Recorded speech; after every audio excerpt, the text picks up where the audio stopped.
I was very young when I met Lenny. I was 15 in 1971, and I was super fortunate to have the opportunity to work once a week with him in person at his studio in Hollis, Queens until 1978.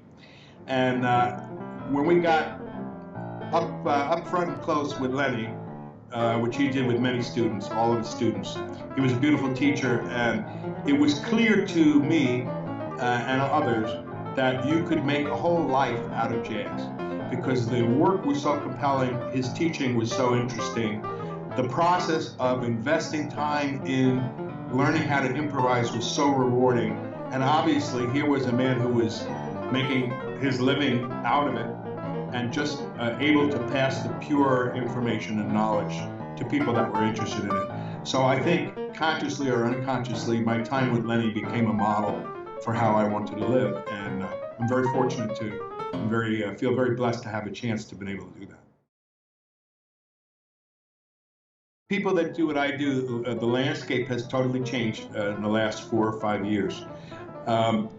For some reason, Skype teaching is incredible for piano because of the visual element of the piano, because we see the keys, and the piano itself has a strong visual component. That translates over to Skype perfectly. So it has turned out to be, and I've tested this with some people, just as effective to study on Skype as in person. I can see the mistakes my students are going to make before they make them, or I can see all the great notes they're going to play before they make them. And it's a beautiful medium for learning. I think it's accepted worldwide. I teach folks improvisation on all instruments, but of course have a specialty on piano. And I've been able to pass on a lot of what I've learned from Lenny Tristano and Charlie Ganakis and others in a way that was unthinkable a few years ago. And that is I can actually, and people like me, can actually work one-on-one with jazz lovers worldwide. So I have students in Indonesia and in India and China, Japan, and Australia, and you're actually, Skype medium gives you a chance to teach them very effectively and to create lasting and really satisfying personal friendships.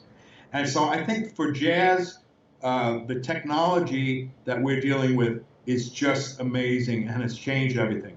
So I have students that I've been working with for a while that are now starting jazz schools in their own cities, in their own countries. And for a summer schedule, I'd just like to say hi to anybody out there. And I want to meet people who want some help with their jazz playing at any level. So I'm happy to offer a free lesson, no obligation. The only strings are the strings on the piano or your guitar. And I'd love to help you with your playing this summer. And I wish blessings and keep swinging from New York City.